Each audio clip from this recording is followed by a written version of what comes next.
environment po, police. Bakit ako nakikialam? Siyempre, lugar ko yan eh. Kailangan kasi kasuhin ko. Hindi ko nang pwede babayan na nakatambak yung basura. Ganun po. Tapos kaya nagpapasalamat ako sa inyo sa pakikisa ninyo sa akin. Yun naman po ay kagandahan din ng ating lugar na maging malinis yung ating lugar. Para iwas tayo sa dengue, iwas tayo sa leptospirosis. Ay, mahirap magkasakit yung mga apo natin. Wala pa naman ako nga po, mga anak. Pag nakaano kayo ng daga, anuhin nyo na kagad. Ganun kagad. Huwag nyo nang gayahin sa tapon, manamatay na sa tapon. Siyam na lang yung hindi nakakatapos ng bayad. Siyam na lang kayo. Oo, kami yun. Si Kuya Bagring, si Michael. Ito. Si De Las Alas. Orasyon, De Las Alas. Ay, wala. No-comment ako dyan. Mahirap niyang ilawan. Diyos ko, masakit na ang dibdib ko. Wala ko pa rin. Ako, pag wala ko dito na Manila. Tapos lang ang kanyang bayaran. Diyan kayo nagulog yan. Diyan kayo nagulog yan. Sumobra pangalan ng taon eh. Hindi, ano kasi yan? Ganito yan eh. Hindi ka po dito. Ako lang itong... Magtanong-tanong ako doon eh. Oo, nasa-tanong ako yan eh. Andito sila, Tanong ko kung ako dyan, para matira ako. Bali, ang nagbabayad po talaga is ito. Yung dalawa, wala. Ay, yung ubos lang ako. Si Bagling, si si De Las Alas. Ngayon, ang ipapaliwanag ko sa inyo, kila Kuya Ruben, naka-condonation yan. Mayroon silang mayroon silang pinirma ang kontrata, panibagong MOA, kung paano sila magbabayad. Naka-auditing po yan sa social housing. Ngayon, ang naka-condonation si Kuya Ruben, si Nicolas, yan. Yun na lang po. Yan, Dino. Yan. Ngayon, ang magiging dyan, tuloy-tuloy sila maghuhulog. Yung sa likod nila, Pikara. Yun nga yun. Kaya Las Alas yun. Papaliwanag ko yun kung paano yun. Ngayon, ang gagawin nila is continuous yung hulog ninyo. Pwede kayong lumaki, pero huwag kayong bababa. Ngayon, dun naman sa tinatawag na optional, ito yung optional na tinatawag. Katulad nung ginawa nila, kayo, kasi tatay nyo, ang pababayad po niya, nasa sa inyo yung form, di po ba? Ngayon, kapag kayo ay kumulang sa isang buwan, nagkulog ka ngayon September, pero kulang. Kaya kailangan bayaran nyo pagdating ng October. Yung kulang na hinulog mo. 3,000 yung hinulog mo. Pupunuin mo. Pupunuin mo yun sa month of October. Para pagdating ng November, yung kumplito ka na naman kung magkano yung hinuhulog mo na 6,800 per kilo. Ganun. Ganun. Kaya, sino nagbayad ng kaya hindi mo pwede sasabihin ninyo na ang laki naman. saka na lang.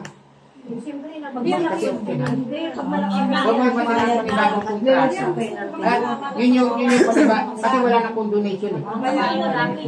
Pero ibig sabihin yung option nila yun, open yun. Half year o 1 year? 1 year. 1 year yun. Para mapasa kanila pa rin yung lote nila. Tapos halimbawa, natapos nila yung 1 year, babalik sila sa 411 monthly. Eh baka naman halimbawa dumating yung optional na binigay tapos hindi nila na-cover yung 1 year. Ano magiging? Automatic, babalik sila sa penalty kung magkano Ano yung... result nun? Kung magkano yung penalty na natitira, hindi na papasok. Halimbawa, 270,000. Kapag bayad ka ng 200. ng 60,000 lang, yung 200 natitira pa rin. Hindi katulad nung susundin mo yung optional na ginawa ninyo, na pinarmahan yung kontrata, mayroon ka nakanotaryo yun doon, nakapirma ko ron, may ID kayong binigay, automatic, pinapatupad yun. Pagdating ng 11 of the month, na malapit na kayong matapos, ipapalo up natin yun. O ma'am, malapit na matapos to. Titingnan nila, titingnan sa SOA. Automatic, walang utang. Automatic. Bibigyan ng approval yung inyong optional payment. At babalik na kayo. Sa pagdating ng January, automatic for 11 babayaran ninyo. Sa regular na. Magiging magaan na sa bulsa ninyo. Pero huwag yung pabayaran. At wala naman sa inyo, ikaw, ilang beses ka na hindi mo kino-comply kung magkano yung dapat na babayaran. Yun ang isang sinasabi ko, akala ninyo automatic, sinabayad ka na gano'n. Hindi po. Nakalan pala yun. Oo. Hindi nyo na, kaya di ba sinasabi ko sa inyo, sumama kayo sa akin, pero hindi nyo tinatandaan yung sinasabi ng sekretary. Kaya ako nagpapatawag natin para maintindihan ninyo. Ganun yun. Sabi sinabi, di pa din, kulang din. Nasa sa inyo. Kayo ang gagawa kayo ng option kung paano mababayaran. Dahil nakapirma kayo sa MOA. Sandali lang dito. Pwede itapal yung kulang na yun. Oo. Kalat sinabi ko, September, 3,000 yung binigay mo. Kailangan, October, full payment. Kung magkano binabayaran mo na sa'yo. Halimbawa, 6K kanya, magiging 6,835 pesos, diba? So, 6,835.07 centavos. Ngayon, binayad mo 3,000 lang. balance ka. May kulang ka na 3,800 na higit. Ngayon, itong 6,835 mo, sa month of October, dadagdag mo yung 3,800 lahat. Kaya magiging kulang-kulang 10,000 yung dapat yung babayaran mo. Maring Milen, ang itanong ko dyan, anong nangyayari kung after 1 year, hindi na natupad yung pinirmahan? Anong dapat may tanong para malaman ninyo kung ano yung kaso niya? Ayun nga, Mark, sabi Sinabi basta na nga, niya sa bayan. Hindi nga halimbawa, hindi nila natapos. Oo, hindi nila natupad yung kasunduan. Balik kayo sa penalty. Balik kayo sa penalty, gano'n na naman. Ay, halimbawa nangyari 2 years. Halimbawa, umayag sila na 2 years. Unang taon, hindi sila nakatupad ng usapan. Pangalawang taon, hindi uli natupad. Ano magiging akin nung... Social ang sinuntasabi. Hindi naman ako sila. Dahil ako, guide lang ako ninyo. Hindi ako yung mag-suggest sila. Kaya sinasama ko sila at bawat isa na hindi nakaka-comply para maintindihan nila kung ano yung tamang procedure na gagawin nila sa kanilang lupa para mapasa kanila nila. Oo nga, pero ibig sabihin kung ikaw lang namatin doon, pwede mo rin itanong na, halimbawa po kung ano ng money, hindi sila nakatupad, tapos pangalawa doon, hindi rin siya nakatupad sa gano'n. Tinanong ko na yan. Ano pa magiging decision? Sila na magbibigay ng option. Kaya sabi nga ba, Pwede sila ito.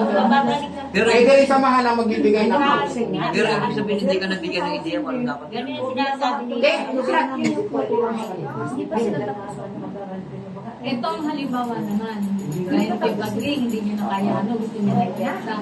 Eh, paano wala siyang requirements na nasasabihin nila na wala silang hawak na requirements? Paano pa nila i-geta yun? Diba, gaya ng lahat yung wala na siyang hawak. Meron. Kasi yung naman yun. Kasi kahit wala kang requirement lang, Kunyari nga lang yun. suwa mo, Kunyari lang yun. kahit po nawala yung inyong yung inyong mga papel, Kami, wala na kami talagang papel. ang tinatawag na nasaan na yun? Kunyari nga lang yun. Meron lang ako yung mga binayaran. Kasi ano nga, ito, Pero yung papel namin. paano kunyari nga, October, Yung magbigay bangla kami yun. ng Toyota. Kunyari nga. Next Wala month, kami. Talagang wala. Para maintindihan ninyo, tama. wala nga rin. Sinasabi ko lang sa inyo yan para makukuhaan ninyo. Kasi ina na lang kayo. Ayaw ko din naman kayo na babatiwanan. Mawalan kayo ng dote. Sabihin nyo, pinabayaan ako ni Pres eh. Hindi sinabi sa akin eh. Ayaw ko sa lahat dahil lahat naman ng opsyon na ginagawa, sinasabi ko sa inyo, makatawira para sa inyo. Bagling, tulad ng sinasabi ni Ate Almira, wala raw siyang requirement na wala yung resibo niya. Nasa akin po ang resibo ng mga binayaran niyo. Eh, mga dami. Sa kapal ko yan, galing nasa akin. Wala na ako naging presidente. Nasa akin yan. Nakita mo sa kanya kung ang bayad niya. Ayun, halimbawa, sabi mo, wala ka requirement. Kukulang kita ng SOA. Nandito po yung inyong account number. Yan. Kaya ako sinasabi yan kasi nung sinasabihan tayo na tayo ay fake, Nung makita ko yung account number natin sa social housing, hindi tayo tiki. Yan po yun. Yan. Nasaan ba yung bagring? Malabo na po yung mata ko. Pero kung sakaling, Nasa ating natin. Patay mo natin. ay Tomas, matanong ko na, kung sakaling magbebenta ka ng pwesto, mayroon bang magbaban ba At sa ano nga pala niya? Ang pagbibenta po kasi ng pwesto, hindi tinatawag na benta. Dahil bawal. Bawal. Yan ay substitution. Ere, Ako, kaya insert. Yung, Ito, oh. yung may-ari ng area, magbaban ba ng pera ng masama? Parang banmanin para... Hindi po. May mga procedure naman tayo gagawin. Ngayon, halimbawa, yung iyo, bibenta mo. Gagawin natin substitution yun. Ngayon, magkakaroon kayo, kung yun naman ang lutin ninyo is tapos na, wala na susunod, nakuha nyo na yung exemption of, tawag to? Tawag to, Yung OR. hindi, may tawag doon. Cancellation mortgage. Kapag po kayo ay na-cancellation of mortgage na, nakuha niyo yung title, bahala na kayo. Pero ibig Pwede sabihin, nyo ibenta, pero hindi pa nakapangalan sa inyo yun. pero ibig ko sabihin, Kasamahan pa rin yun. Pero may mga procedure pa na dapat gagawin. Ang unang gagawin, kung sakaling talagang gusto niyo na mapasay niyo yung title niyo, mayroon po tayong mga procedure na sinusunod. Una, absolute of deed of sale. Yung sa akin kukunin yun, board of resolution, general information, annual report sa BISOD. Annual report. Hindi pala. Kalimutan ko na. Wait lang, medyo ano na yung utak ko. Tawag doon. Nandito eh.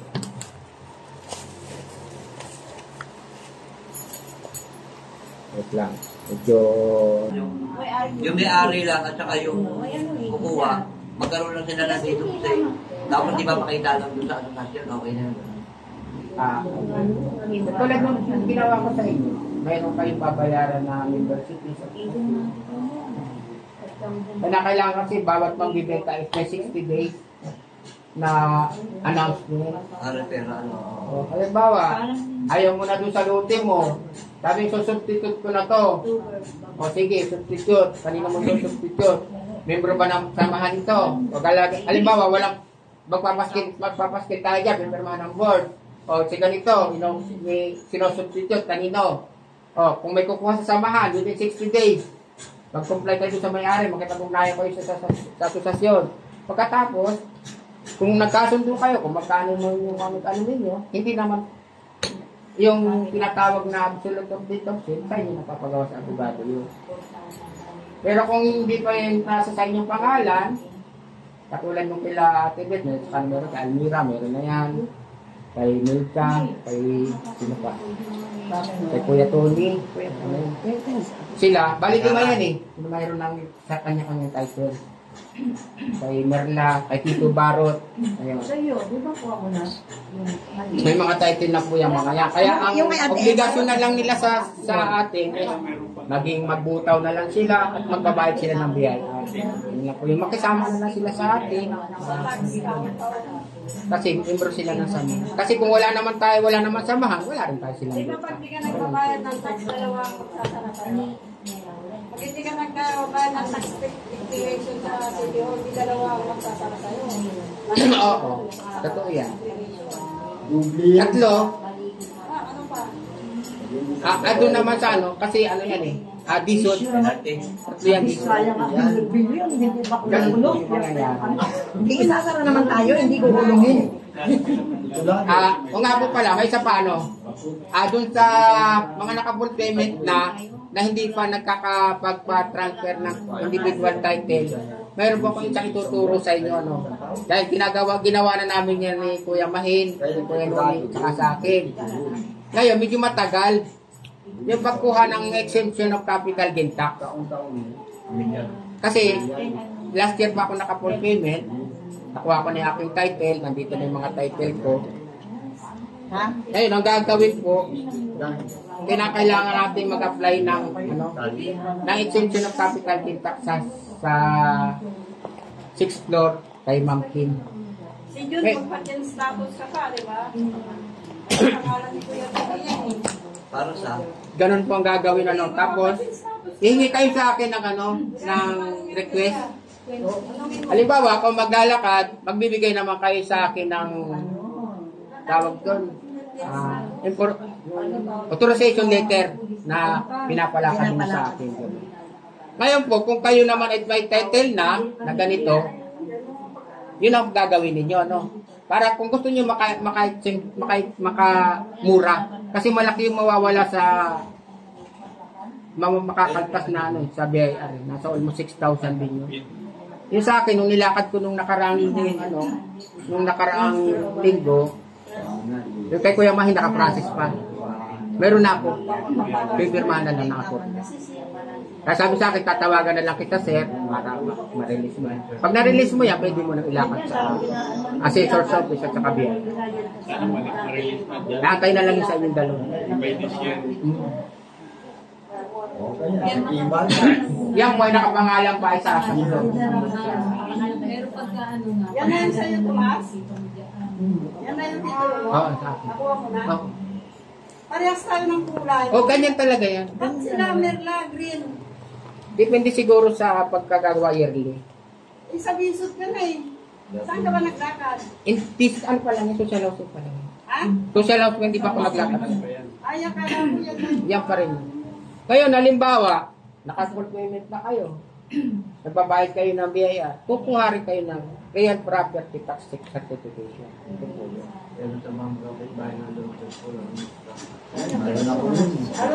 Sa mga nag-full payment, huwag niyong iwawala yung resibo. Itong resibo. Pag nag-full payment na kayo, huwag niyong iwawala. Anong kulang mo na lang? Ano na lang, yung certification of Secretary. exemption of capital gains. Yung secretary. Wala. Yun ang mahirap nun. Bayad kami sa buhay. Tapos, ano ba isang sinabi ko? Tax declaration. Ano kung abogado mga Pilipino? Lumalang naman ang Hindi, iba Hindi, yung secretary. pwede. Ano? Hindi magpiki-piki yan. Ito pala yun. Ito pala isang kailangan ninyo. By the law. Yan. Ito yung nanggaling sa DSO.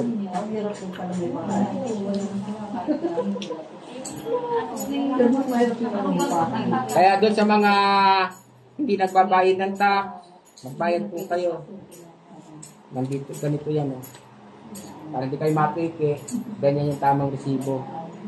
Pupunta kayo sa assessor, so, doon sa kusina ng ano ng inabayaran sa billing. Para magkaroon kayo ng... Ano ba nang tawag, Tomas, yung papapalitan mo yung pangalan mo, halimbawa nabili mo? Paano yung kagaya yung nangyari kila? Substitution. Substitution. Meron, wala, dumating si Nanay Jean eh. Napakarami pong maraming procedure ngayon ka na minsan sasakit ng ulo Ganun na sa... lang problema nila dun, di ba? Papapalitan nila yung pangalan nila. Ano na yan? Hindi na sa... Kung nakuha na yung title nila, sa ano na yan, sa...